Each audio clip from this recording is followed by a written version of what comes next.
Hello ladies and gentlemen, and welcome to this Redstone tutorial.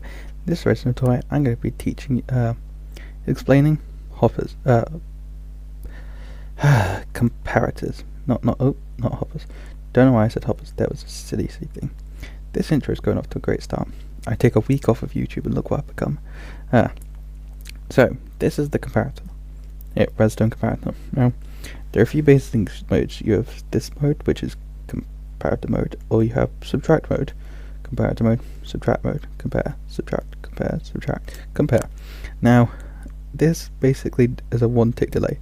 So similar to one repeater, it does one tick delay. So it also incorporates state. We'll get more into that later. But we'll start with its main job. So the main job of a comparator is to detect how many items are in a chest, or basically detect the signal strength of something. So currently this has a signal strength of 4. Now, like you know, redstone's one power source of redstone is like repeater, like a lever, a redstone torch, or redstone block. They can go up to 15 redstone dust length. Now, a comparator compares the output, the input, and gives it basically an output from anywhere from 0 signal strength to 15 signal strength. I've got a quick example here. So as you can see, if I take all the wooden spoons out, or shovels, you can see it's giving out a 0. You can see with the lights here, it's giving out a signal strength of 0. So this is currently outputting 0. Now outputs 1. Now outputs 2. Now outputs 3. Now outputs 4. Now, non-stackable items give stronger signal strength than stackable items. That's key information to know. Now, another use we can use comparators for is the subtract mode. So that's compare mode. This is subtract mode. So as you can see, we have 4 wooden spoons and the light's on. If I take 1 out, it goes off.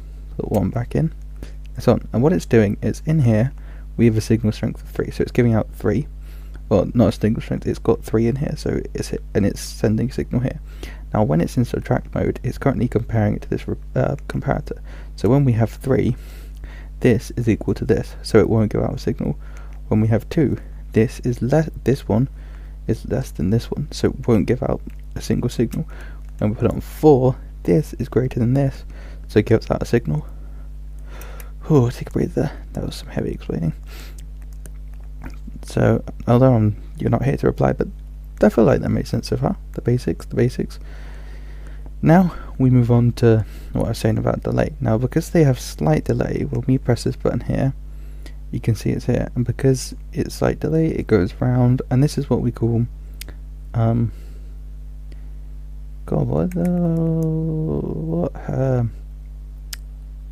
how have I forgotten the name of these? Give me a second. This is a pulse extender. That's what it's called. I'm not going to tell you how long that took me to remember that name. This is what we call a pulse extender. So when we give out a single button output, it's really slow. Now what this does is it sends a signal this way and this way, and because basically the comparators are slowly losing their output. So when we press this, they gain the output, and they're slowly losing their signal strength. You can see by the shades of this redstone, and it goes off. That's what we call a pulse. And obviously the more comparators, the longer the pulse, the less comparators, the shorter the pulse. Now this can be used for many things. This can be used for pulse extenders or redstone clocks, like this one. So if we turn it on, this is going to gradually go down in signal strength, as you can see by this fading. And it basically, what you see there is, these all unpower, this unpowers, this then quickly sends a signal off to here, which repowers it, and then turns this back off. But there you go, there it does again. Wait for it to show you one more time in case you keep missing it. If so, get better eyesight. I'm joking. And there you go, on and off. Very simple. So these are the main uses. Obviously pulse extenders, clocks, subtract mode, and there. But I thought I'd show you guys which blocks, like a few types of blocks that give an output. So what's quite interesting, if I grab one of these on my comparator, what's quite interesting with all of these is all these blocks get an output, and but you also don't only need it to be so. Like here with the chest, we've got the comparator coming straight out, but you actually don't need to. If I place comparators here, imagine if I get this wrong, but if I say put, I need to show you, if I put a block in there, look, it actually takes an output, so you don't need it to be flush, but obviously I'll show you an example of them. So if I put an item in any of these three, and we'll take an output, so like that here, output, with that one it's an output, those ones an output, but with these ones it's interesting. So if I grab, let's grab a stack of wheat, a water bucket, and a book and quill.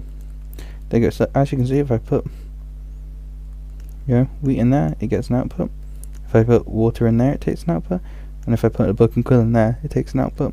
So the more water in here, the stronger the output. The higher the page number, the higher the output. The more thing in here, the higher the output. So that's a quick way that some of these work. Yeah, but basically, a lot of people think this block here, this really nice block here, they think that this thing here is a really complex block, and I would agree, it's probably the most complex redstone contraption block. Like all of maybe apart from the observer and crafter, they work a little bit weird, but other than that, and they're daylight sense maybe, but everyone thinks it's a really complex redstone thing. I've just broke it down in 6 minutes, basics of it. Obviously there are so many more uses to it, you can apply it to many things, it's got so many more functions, but this is basics. This is the basics for all you guys. But yeah, that's how a comparator works. I want to thank you all for watching, and if you have enjoyed this, smash the like button and hit subscribe for more Minecraft content or redstone tutorials. I do a lot of redstone tutorials. If you haven't, go back and watch some of them, you may find them interesting, and also check out my Minecraft series, the Bedrock guide. You may learn a thing from Minecraft. If you enjoy Minecraft, it's absolutely free.